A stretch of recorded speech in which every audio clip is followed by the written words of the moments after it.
Hey everyone, it's Noah, and I'm back again with a deck profile for you guys today. This time I'm going to showcase Angel Feather Nociel. This is a really fun deck, and actually it sort of feels like playing a more fair version of Gavriel. I mean, Gavriel's insane, but I don't know, when I played it, I just felt dirty. So this deck sort of gives me the fun of playing Angel Feather, and it really does focus around what you have in the damage zone, but it doesn't feel as gross as Gabrielle, because Gabrielle just feels, I don't know, for me too easy to play, whereas this makes you kind of think, and it's like putting a puzzle together. So if you like decks like that, then you might really like this deck. So starter, again, doesn't really matter. It can be kind of anything you want. For triggers, I'm running right now, and this is probably going to change. I'm running 8 crit, 4 draw, or 4 of the PG draw, 2 regular draw, and then 2 heal. I kind of want to change it though. I really don't like heals in this deck. I just don't have the other set of crits, so I'll probably take at least the 2 heals out for 2 more crit. The 6 draw is kind of nice, but I could also see this deck being 12 crit and 4 PG draws and then no heals, because the thing with this deck is once you get your damage zone set up, the last thing you want to really hit are heals. An argument could be made to keep in a couple just in case you're in like a really bad spot, and you can always kind of fill it up again, the damage zone. But I don't know, just most times when I've hit my heals, it's not good for me, and I didn't want it to go off, and I would have rather had another draw trigger or a crit or something like that. So it can mess up your turns if you do hit the heal. Again, you can always refill your damage zone up, but it can really mess up your plays. So I actually think this is a deck you can run with no heal. But again, whether I would cut down the 2 draws as well, I'm not sure yet. I do like having the extra draw power in this deck just to see the pieces, because you do need your pieces to kind of mess with your damage zone so you can set it up properly. And then the other grade 0 you're going to actually be running in this deck is not a trigger, but it's your grade 0 Nociel. And this is kind of like the meat of what you want in your damage zone, because for every one of those in your damage zone on your turn, if you have a Nociel Vanguard, your front row gets plus 5k for each in the damage zone. So if you have 4 in the damage zone, your front row is getting 20k on your turn, which is insane, and it's really what makes this deck super pressured.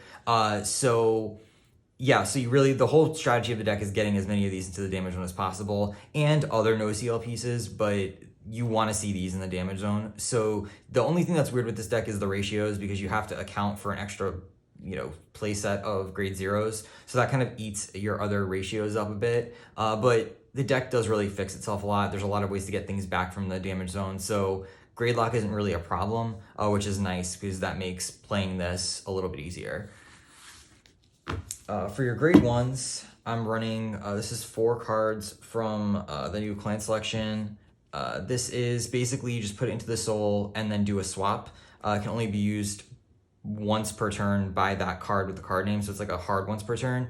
But again, it puts a unit into the soul, which you do need for this deck, and it also is just a free swap. Again, like I said, everything is really just about getting your Nociel into the damage zone so you can get your grade 3 turn to be really impactful, and we'll get more into that later. But of course, again, you want to get this card into your damage zone if you can, so if it's in your hand, this is a great swap. Also running 3 of another card that lets you swap. This is just when placed from hand, counterblast 1, and then do a swap.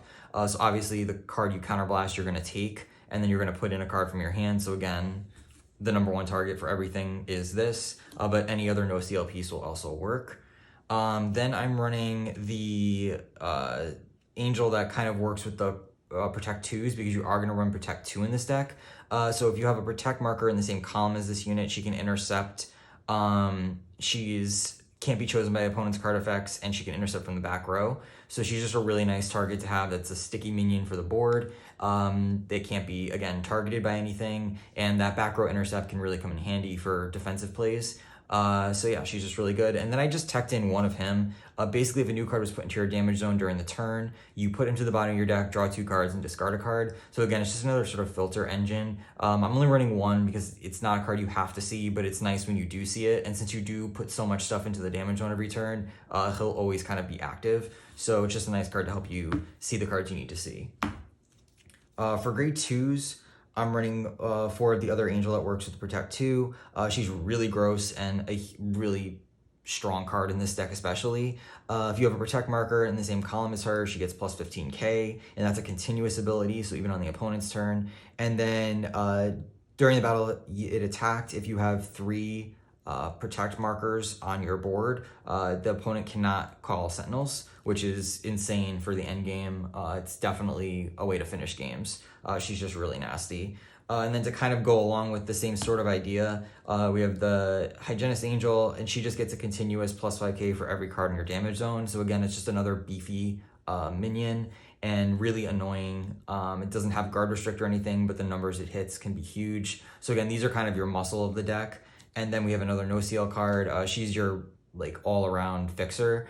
Basically on place, Vanguard, Rearguard, Counterblast, Soul Blast. You search your deck for any Nociel card, put it into your damage zone, and then take a card from your damage zone and put it into your hand. And it is a hard once per turn, so you can only do it once for that unit.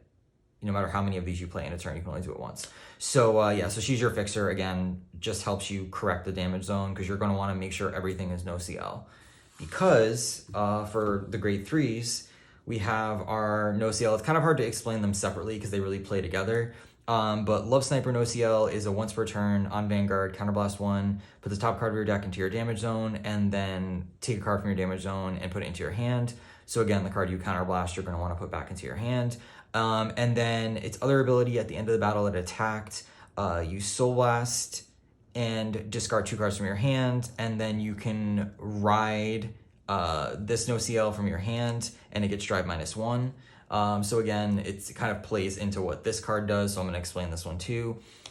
Holy Seraph Nociel, this is kind of the main Vanguard you're going to want to be on. So when placed, you can Soul Blast 1, and this is Vanguard or Rearguard, and you search your deck for a Nociel and put it into your damage zone, and then at the end of the turn, you return a card from your damage zone to the bottom of your deck.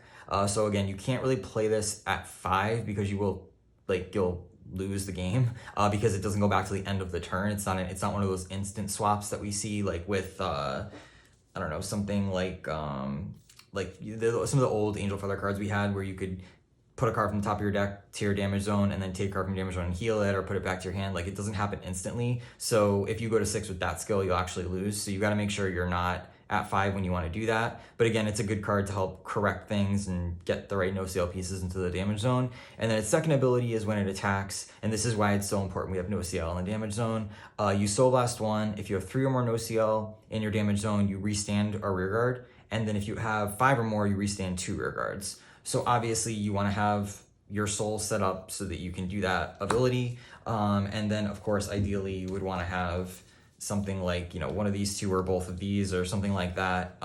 So then you can swing, you can attack, you can Soul Blast and restand both, and then swing again. And of course you're going to have your protect markers out here, so everything's going to be crazy power. Ideally you're going to have 4 of these in your damage zone, so then everything's even crazier power. And you can see how with multi-attacking wins games right now. So this is really a strong multi-attacking deck, and for a protect deck, it actually puts out a lot of aggression.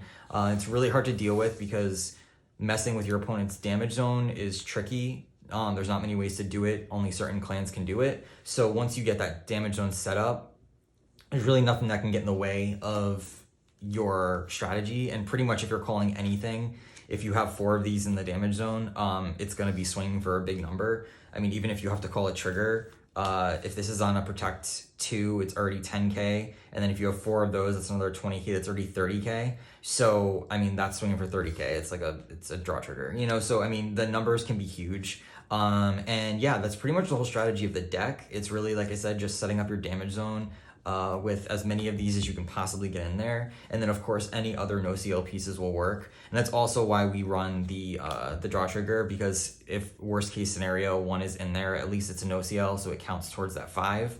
So you would definitely want to max out your Nociel in the deck. And yeah, that's pretty much the whole deck. Again, like I said, it's pretty straightforward. The whole extra ride thing is good if you can pull it off, but if you just have to ride this and sit on her, you can sit on her the whole game, because as long as you have the soul, which again is why that grade 1 is important, because she helps refill your soul, this one that helps you get the swap. As long as you can keep restanding your Rearguards, that's all you need to do, especially once you get your third protect 2 out. you're pretty much golden from that point on.